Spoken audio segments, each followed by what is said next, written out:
Okay, part 3, Studio West, Cameron Paul, focus, okay?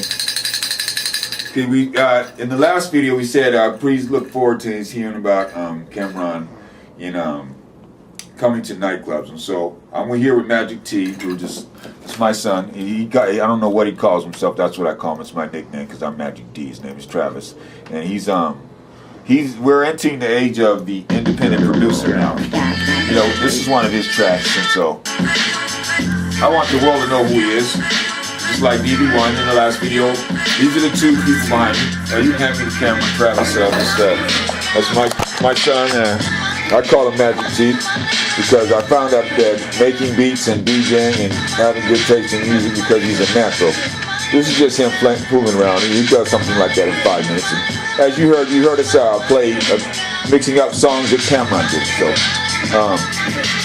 since we have a short amount of time, I'm going to just try to focus on mixology, West Coast history, because most recently some of the guys did a documentary saying some things started in '89, and some things did.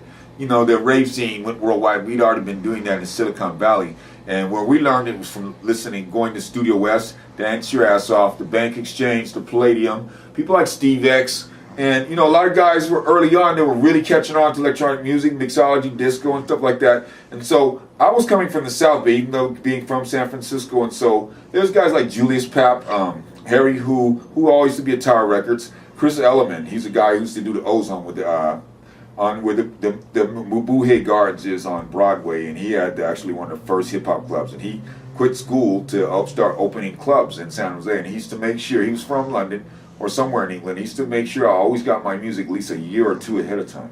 And he was the first person to really let me start playing with. He used to let me practice on his turntables. I didn't have professional turntables. I used to go over his house. My best friend, Chad, he lives in Santa Cruz. I used to play at the Blue Lagoon. It was a gay club there. I wasn't gay, but they let me play this music early. And it's a lot of stuff. And so we're talking about Cameron. Okay, so me and my son, we were saying, hey, let's bring Cameron in here. And so, you know, I went back to this place called Hospitality. He said, hey, we got Cameron for 10:15. So he's coming. Found out he's in Oklahoma. Hey, Cameron. I believe I'm your biggest fan, but I know you got many fans. And since we talked to the people at Hospitality, this is good news. It seems like we got one guy coming from Singapore. My best friend used to go with me, Tarek Zorn. He's my other best friend. One lives in Santa Cruz. His name's Chad Payton. Hi, Chad. Hi, Tarek. He has a moving business. He lives in Santa Cruz or Sacramento, and so we talked to him about reopening Studio West. And that's something we can't do without the people, or having a reunion or something. We're just very excited Cameron's coming. No one asked me. I said let's do it together. They did it on their own, but who cares? He's gonna get here, and so the job got done. We finally got a hold of him. We finally got him come back home to San Francisco. We're so excited, Cameron. And so I'm gonna just recite something from one of my songs that I did. It said, born and raised in the Frisco Bay. That's where I stay. That's where I play. That's where Cameron Paul played Studio West and proved that Frisco was the best. He won the Techniques World Championship and put Frisco at the top of the list. Now D is here to set the record straight. If you're a sucker DJ, you just too late. Reason I say that is because we're dropping tracks that we heard back then. I'm using my high school record to start out with. We go by yesterday's standards, and people think we're just old school. I go by today's standards too. I listen to where it came out yesterday, but most of the music today is a little premature. Some of the records are not as evolved and not as good. Some of them are, some of them aren't. But you know, they had some disco with strings and all that good stuff. And so there was some pioneering stuff. I've always liked underground tracks as breaking the ground, so I don't mind rough cuts. But we got somebody snoring here. Hey, wake up. So we're all tired. We've been in the studio 20-hour days. So yeah, when I say if you're a sucker DJ, you just too late. If you're a sucker DJ, you're a sucker DJ. Okay, Grandmaster Flash. Oh my God. You know, when the guys that start out DJing, one was from the Bronx, one was from Detroit. One was listening to the Electrifying Mojo and Bring Back tapes in '78. The other was listening to Grandmaster Flash and Cool Herc and all that. And so these guys who taught me to mix in '78. Now, I'd already been DJing since I was 6, and so we started going to Studio West, and there were other DJs. To the guys who are Studio West fans out there, I don't know the names of other DJs. There was a guy who was more heavy set when Cameron went to the Techniques World Championship, and he was just as good. They had their own style, and they were playing the disco. Studio West, the '79 and '80, around '79, '80 is my favorite period.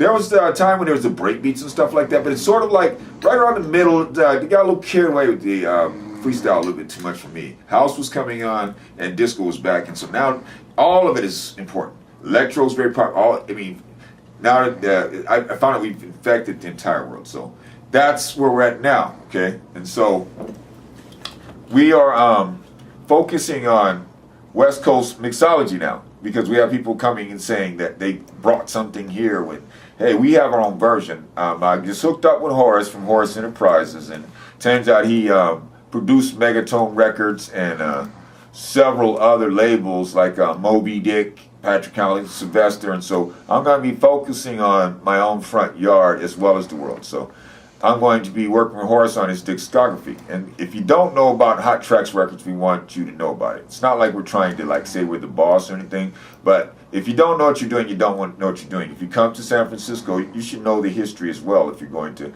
because so many people come here from out of town and they assume that we don't know things. They say this started in Chicago, New York, this, they don't know the first thing about it because a lot of our history died. So it's not to say that anybody's wrong, it's just we want you to be able to get as much access and exposure to the type of things we do in San Francisco and how things have evolved and just what happened, and just make sure that people don't get their feelings hurt or are left out. So that's my focus now, is to make sure that that happens. And so we got somebody, like we said in the first video, most of these are raw and uncut, okay? And so you have to forgive the snoring. Woo, that's one thing about Serato. I can carry Butch Wax, the record rack, in our entire history. But, what is that horrible noise, son? What have we done? Let's go over here. So we've just ruined the video. We're going to pause for a moment. One of the things, like I said, if you suck a DJ, you're just too late.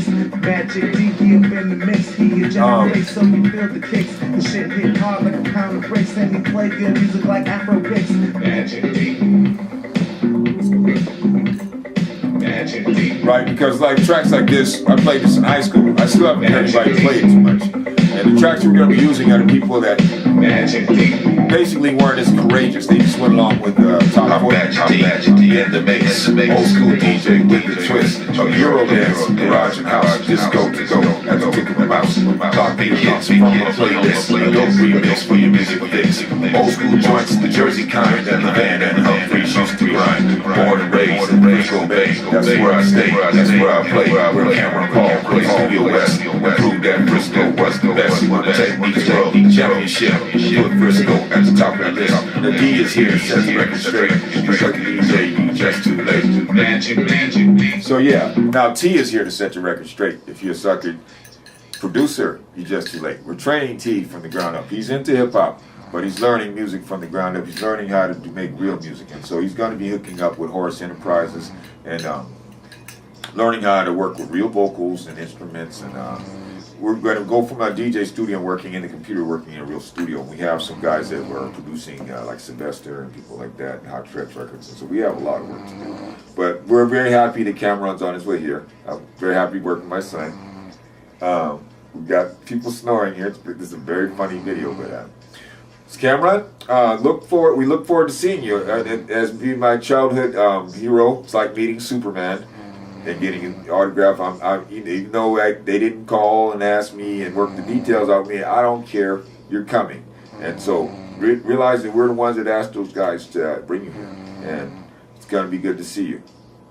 All right, you want to say something before we go, Trev? All right. Oh yeah. If you're a sucker DJ, just for the record, I talked to Raphael 1015 Folsom. Last I heard, they were going to try to get Comrade, but I don't want to say he's coming until they've confirmed it. I thought they had talked to him. Just for the record, let's see what happened. So let's look forward to hopefully seeing Cameron in the Bay Area. The focus was so much about